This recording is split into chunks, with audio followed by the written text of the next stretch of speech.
You've probably heard the word holy before, or at least sang it in a church song once or twice. And for most people, this idea is really just connected to being a morally good person. So God is holy because he's morally perfect. Yeah, that is part of it. But in the Bible, the idea of holiness is even bigger and more rich. What it's really describing is how God is the creative force behind the whole universe. He's the one and only being with the power to make a world full of such beauty and life. And so all these abilities, they make God utterly unique, which is the meaning of the word holy. So, a helpful way to think about God's holiness is by using the sun as a metaphor. The sun is unique, at least within our solar system, and it's really powerful. It's the source of all this beautiful life on our planet. And so you could say that the sun is holy. And you can actually take this metaphor even further, in that the whole area around the sun is also holy. Yeah, because the closer you get to the sun, the more intense it gets. Yeah, exactly. So that very power and goodness that generates all this life is also dangerous. I mean, the sun, if you get too close, will annihilate you. And in the same way, there's this paradox at the heart of God's own holiness, because if you're impure, his presence is dangerous to you. And not because it's bad, but because it's so good. And so the first time we see this paradox of God's holiness, it's in the story of Moses and the burning bush. So God tells Moses to take off his sandals because he's standing on holy ground.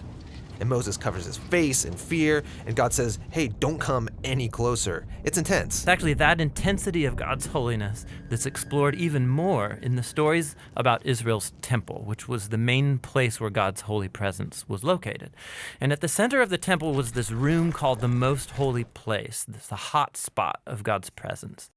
And whether you're an Israelite living in the land around the temple or a priest working right in the temple, you're in proximity to God's holy presence, which is dangerous. Yeah, this is a problem. So how's it supposed to work? Well, in the Bible, the solution is that you need to become pure. So like being morally pure. Yeah, and that's easy enough to understand. But the Bible spends a lot of time talking about another kind of purity, being ritually pure, which is a state where you separate yourself from anything related to death, like touching things like diseased skin or dead bodies or even certain bodily fluids. All these make you impure.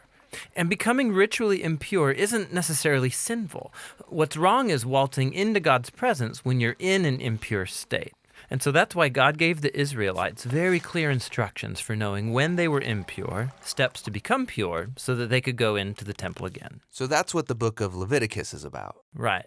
But it doesn't stop there. This idea keeps developing. So later in the scriptures, we find this really interesting story by a prophet named Isaiah. And he has this crazy vision where he's in the temple and he's right in God's presence. He's totally terrified. Yeah, he knows the rules. He shouldn't even be in there. And he's worried about being destroyed. And then this crazy creature called a seraphim. Yeah, that is a crazy creature. Totally. So it flies over with a hot coal, and then it sears Isaiah's lips with the coal and says something really weird.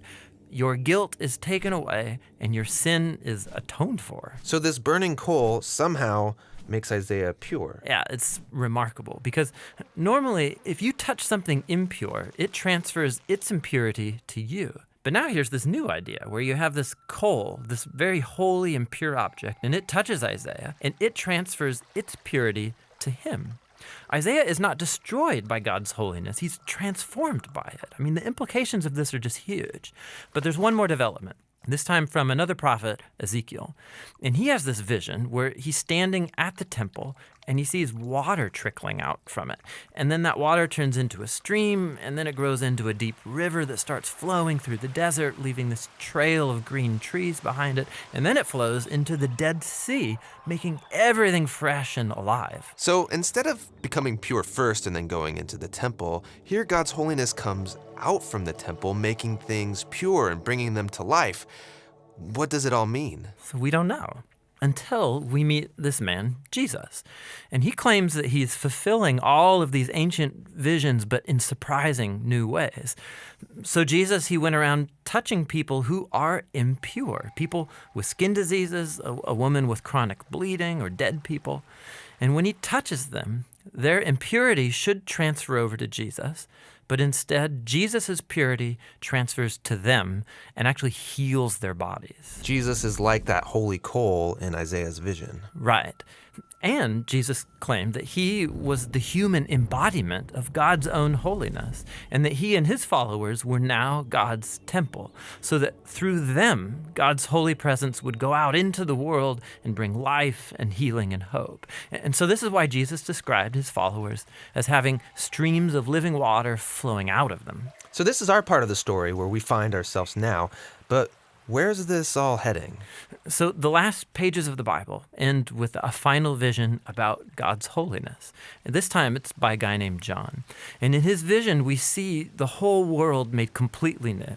The entire earth has become God's temple. And Ezekiel's river is there, flowing out of God's presence, immersing all of creation, removing all impurity, and bringing everything back to life.